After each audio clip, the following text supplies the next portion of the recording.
Good morning students. बच्चों chemical bonding देखियो अगे। लास्ट डे तुहानूं पता ही है ना, आपां हीलीयम बारे पढ़िया है भी हीलीयम He2 कदी नहीं बनता, हीलीयम कल्ला ही हुंदा, He हुंदा। अच्छा, अपना नवा टॉपिक आ गया जी ऑर्बिटल ओवरलैपिंग है। ओवरलैप होना हुंदा मर्ज होना। जिस तरह आपां इत्थे लिख लिए पहलों ओवरलैप दे बारे। Overlap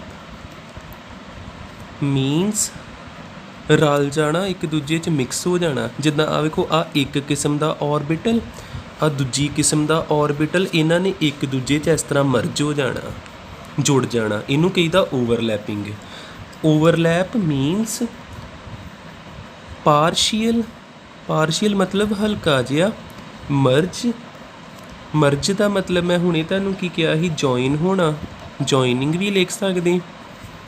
of bonding orbitals, of bonding orbitals होगा क्लीयर। थोड़ा वेट करियो।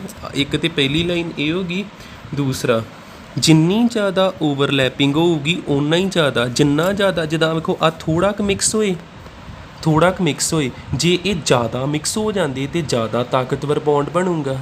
ठीक है, जिन्नी ज़्यादा ओवरलैपिंग होगी उन्ना ही स्ट्रोंग बॉन्ड बनूगा। Larger, larger the overlapping, the overlapping stronger the bond, stronger is the bond.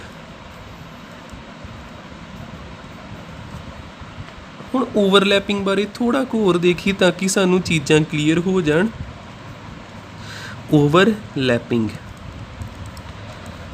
Overlapping ना दो तरह की हो सकती है।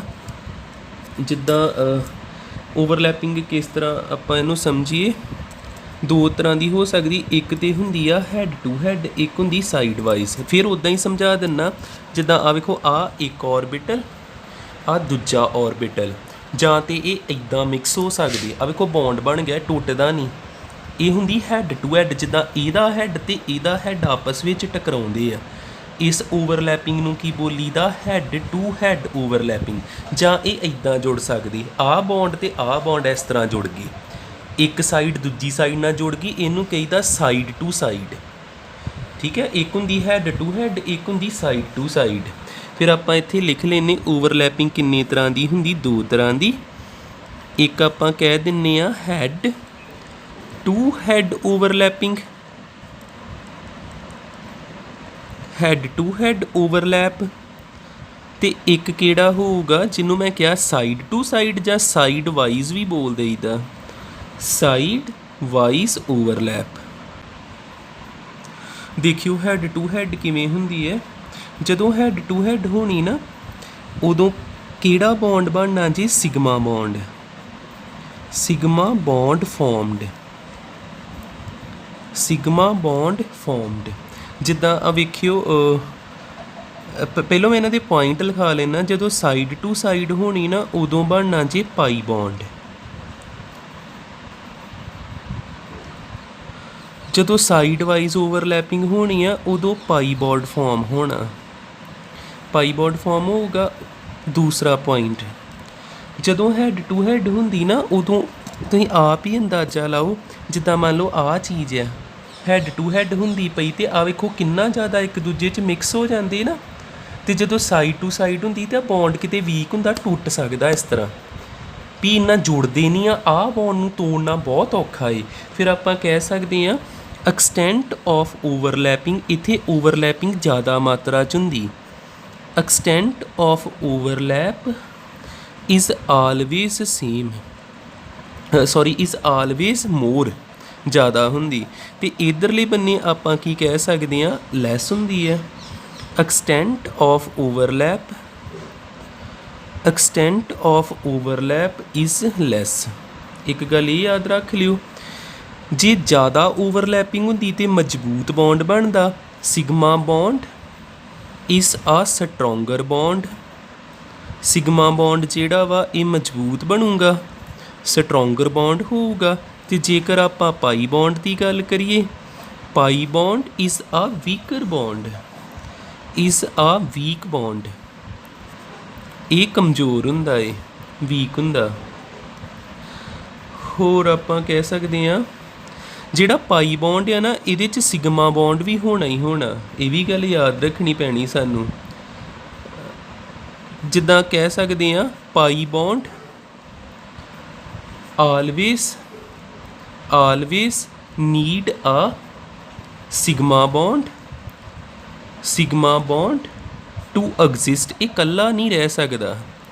that is do not exist independently, do not exist independently। ਇਹ ਕਿਹਦੇ 'ਤੇ ਡਿਪੈਂਡ ਕਰਦਾ ਵਾ? ਸਿਗਮਾ ਬੌਂਡ 'ਤੇ। ਅਤੇ ਇਹਨੂੰ ਆਪਾਂ ਕਹਿ ਸਕਦੇ, ਇਹਨੂੰ ਲੋੜ ਨਹੀਂ ਹੁੰਦੀ ਪਾਈ ਬੌਂਡ ਦੀ। Sigma bond exist independently. ਮੈਂ ਇੱਥੇ ਐਗਜ਼ਾਮਪਲ ਤਾਂ ਨਹੀਂ ਲਿਖਣ ਡਿਆ ਤਾਂ ਕਿ ਜਿੱਥੇ ਉਹਦੀ ਟਾਈਮ ਆਊਗਾ ਉੱਥੇ ਹੀ ਦੱਸੂਗਾ ਇੰਡੀਪੈਂਡੈਂਟਲੀ। ਜਿੱਦਾਂ ਮੈਂ ਇੱਦਾਂ ਦੀਆਂ ਚੀਜ਼ਾਂ ਨਹੀਂ ਲਿਖਦਾ ਪਿਆ, ਜੇ ਮੈਂ ਐਗਜ਼ਾਮਪਲ ਤੁਹਾਨੂੰ ਦੱਸ ਕੇ ਵੇਖਣਾ ਵਾ। ਜਿਸ ਤਰ੍ਹਾਂ ਆਪਾਂ ਲਿਖਣਾ ਹੋਵੇ carbon hydrogen hydrogen hydrogen hydrogen, ਆਹ ਸਾਰੇ ਸਿਗਮਾ ਬੌਂਡ ਨੇ।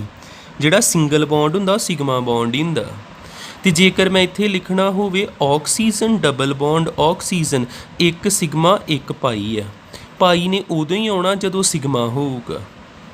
ਜੋ ਮੈਂ ਇੱਥੇ ਗੱਲ ਕਹੀ ਨਾ ਵੀ ਪਾਈ ਬੌਂਡ ਇਕੱਲਾ ਨਹੀਂ ਰਹਿ ਸਕਦਾ, ਉਹਨੂੰ ਸਿਗਮਾ ਬੌਂਡ ਦੀ ਲੋੜ ਹੈਗੀ ਆ। ਜਿੱਦਾਂ ਮੈਂ ਲਿਖਾਂ ਨਾਈਟ੍ਰੋਜਨ ਟ੍ਰਿਪਲ ਬੌਂਡ ਨਾਈਟ੍ਰੋਜਨ, ਇੱਥੇ 2 ਪਾਈ ਬੌਂਡ ਆ, ਇੱਕ ਸਿਗਮਾ ਬੌਂਡ ਆ, 3 ਬੌਂਡ ਹੈ ਟੋਟਲ। ਅਤੇ ਜਿੱਥੇ ਸਿੰਗਲ ਬੌਂਡ ਹੁੰਦਾ ਉੱਥੇ ਉਹੀ ਜਿੱਦਾਂ AlCl3 ਅਲਮੀਨੀਅਮ ਕਲੋਰਾਈਡ, ਇਸ ਤਰ੍ਹਾਂ ਆਹ ਸਾਰੇ ਸਿਗਮਾ ਬੌਂਡ ਨੇ। ਸਿਗਮਾ ਬੌਂਡ ਇਕੱਲਾ ਆ ਸਕਦਾ, ਪਰ ਪਾਈ ਬੌਂਡ ਨੂੰ ਆਉਣ ਦੇ ਲਈ ਸਿਗਮਾ ਬੌਂਡ ਨੂੰ ਲਿਆਉਣਾ ਹੀ ਪੈਣਾ। ਇਹਨਾਂ ਦੀ ਚਲੋ ਲਿਖ ਲਿਓ, ਪਰ ਜਿੱਥੇ ਟਾਈਮ ਆਊਗਾ ਆਪਾਂ ਇਹਨਾਂ ਨੂੰ ਉੱਥੇ ਹੀ ਲਿਖਾਂਗੇ, ਫਿਰ ਹੀ ਸਾਨੂੰ ਫਾਇਦਾ ਹੋਣਾ। ਹਜੇ ਆਪਾਂ ਕੀ ਸਮਝਦੇ ਪਏ? ਓਵਰਲੈਪ ਕੀ ਆ? ਓਵਰਲੈਪ ਦਾ ਮਤਲਬ ਆ ਮਿਕਸ ਅਪ ਹੋਣਾ, ਮਰਜ ਹੋਣਾ ਔਰਬਿਟਲ ਦਾ। ਐਗਜ਼ਾਮਪਲਾਂ ਹੁਣ ਕਲੀਅਰ ਕਰੀਏ। ਜਿੱਦਾਂ ਤੁਹਾਨੂੰ ਔਰਬਿਟਲ ਪਤਾ ਹੀ ਹੋਣੇ ਆ, ਜਿੱਦਾਂ S ਔਰਬਿਟਲ ਹੁੰਦਾ, S ਔਰਬਿਟਲ ਇਹਨੇ ਮਰਜ ਹੋਣਾ ਜੀ S ਔਰਬਿਟਲ ਨਾਲ। ਜਿੱਦਾਂ S ਔਰਬਿਟਲ ਹੁੰਦਾ ਨਾ ਸਫੀਅਰ ਦੀ ਸ਼ੇਪ ਦਾ, ਆ ਵੀ ਸਫੀਅਰ ਦੀ ਸ਼ੇਪ ਦਾ, ਇਹਨਾਂ ਨੇ ਲਾਗੇ ਇਸ ਤਰ੍ਹਾਂ ਮਰਜ ਹੋ ਜਾਣਾ ਹੈਡ ਟੂ ਹੈਡ। ਅਤੇ ਆਹ ਜਿਹੜਾ ਓਵਰਲੈਪਿੰਗ ਹੋ ਗਈ, ਅਤੇ ਇਹ ਕਿਹੜਾ ਬੌਂਡ ਬਣਿਆ? Sigma bond. ਜਾਂ ਤੁਸੀਂ ਆਹ ਤਾਂ ਪਹਿਲਾ S ਔਰਬਿਟਲ ਹੋ ਗਿਆ। S ਔਰਬਿਟਲ ਜੇ P ਨੂੰ P ਨਾਲ ਜੋੜੋਗੇ, P ਔਰਬਿਟਲ ਮਰਜ ਹੋ ਗਿਆ P ਔਰਬਿਟਲ ਨਾਲ। ਕਿੱਦਾਂ ਹੋ ਸਕਦਾ? P ਔਰਬਿਟਲ ਹੁੰਦਾ ਇਸ ਤਰ੍ਹਾਂ ਦਾ, ਅਤੇ ਇਹ ਮਰਜ ਹੋਣਾ P ਦੇ ਨਾਲ, ਦੂਜਾ ਵੀ P ਔਰਬਿਟਲ। ਜਦੋਂ ਇਹ ਮਰਜ ਹੋ ਜਾਣਗੇ ਨਾ, ਇਹਨਾਂ ਨੇ ਹੈਡ ਟੂ ਹੈਡ ਇਸ ਤਰ੍ਹਾਂ ਕਰਨਾ, ਆਹ ਜੁੜ ਗਏ, ਆਹ ਓਵਰਲੈਪਿੰਗ ਹੋ ਗਈ, ਅਤੇ ਕਿਹੜਾ ਬੌਂਡ ਬਣ ਗਿਆ? ਸਿਗਮਾ ਬੌਂਡ ਬਣ ਗਿਆ। ਅਤੇ ਜੇ ਇਹੋ ਹੀ P ਅਤੇ P ਪਾਈ ਬੌਂਡ ਕਿੱਦਾਂ ਬਣਾਉਂਦੇ ਆ? ਆ ਵੇਖੋ, ਆਹ P ਔਰਬਿਟਲ, ਇਹਨੂੰ ਇੱਦਾਂ ਲਿਖ ਲਈਏ ਦੂਜੇ ਐਕਸਿਸ ਵਿੱਚ, ਆਹ P ਔਰਬਿਟਲ, ਇੱਕ ਹੋਰ P ਔਰਬਿਟਲ, ਦੋਵੇਂ P ਔਰਬਿਟਲ ਨੇ। ਇਹਨਾਂ ਨੇ ਜਦੋਂ ਮਿਕਸ ਹੋਣਾ ਕਿੱਦਾਂ ਮਿਕਸ ਹੋਣਗੇ? ਆਹ ਚੀਜ਼ ਬਣੂਗੀ, ਦੂਸਰਾ ਇੱਦਾਂ ਜੁੜ ਜੂਗਾ, ਅਤੇ ਆਹ ਦੇਖੋ ਇੱਧਰ ਵੀ ਜੁੜ ਗਿਆ, ਇੱਧਰ ਵੀ ਜੁੜ ਗਿਆ, ਅਤੇ ਇਹ ਕਿਹੜਾ ਬੌਂਡ ਬਣਾਊਗਾ? ਪਾਈ ਬੌਂਡ ਬਣਾਊਗਾ।